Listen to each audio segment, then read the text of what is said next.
राज्यभर आजपासून भाजपाचं घर चलो अभियान सुरू होतंय। भाजपाकडून 1.5 कोटी सदस्य नोंदणीचं उद्दिष्ट ठेवलं गेलेलं आहे।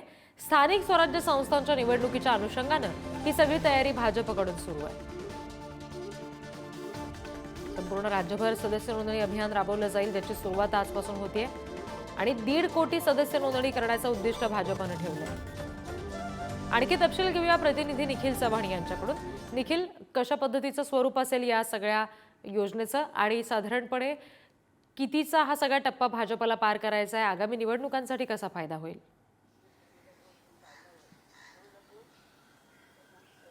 नक्कीच रिद्धी, आगामी महापालिका निवडणूक आहे आणि याच निवडणुकीच्या अनुषंगाने आता भाजप पक्षाकडून कंबर कसल्याचं पाहायला मिळत आहे।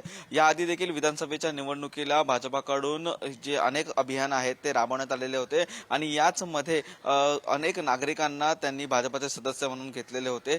तर आता या ठिकाणी भाजपाचं घर जोडो अभियान आहे, त्याला सुरुवात आजपासून करण्यात येते। या संपूर्ण अभियानामध्ये प्रत्येक कार्यकर्ता पदाधिकारी याला घरोघरी जाऊन अनेक नागरिकांना सदस्य बनवण्याचं जे काम आहे ते देण्यात आलेलं आहे। एकूण जवळपास पाहता महाराष्ट्रात 1.5 कोटी सदस्यांचा जो टप्पा आहे अधिकचा, तो आता भाजपाला गाठायचा आहे। त्यामुळे हे संपूर्ण अभियानाची सुरुवात आहे ती करण्यात आलेली आहे। यामध्ये पाहायचं झालं तर प्रत्येक कार्यकर्त्याला, पदाधिकाऱ्याला टार्गेट देखील देण्यात आलेलं आहे आणि याच टार्गेटच्या अनुषंगाने सर्व विभागनिहाय कार्यकर्त्यांना त्यांचे विभाग देखील वाटून देण्यात आलेले आहेत। त्यामुळे आजपासून या सर्व अभियानाला सुरुवात होत असताना भाजपने एकीकडे महानगरपालिकेच्या निवडणुकीच्या अनुषंगाने कंबर कसल्याचं देखील पाहायला मिळत आहे। रिद्धी जी, धन्यवाद निखिल दिलेल्या तपशिलांसाठी।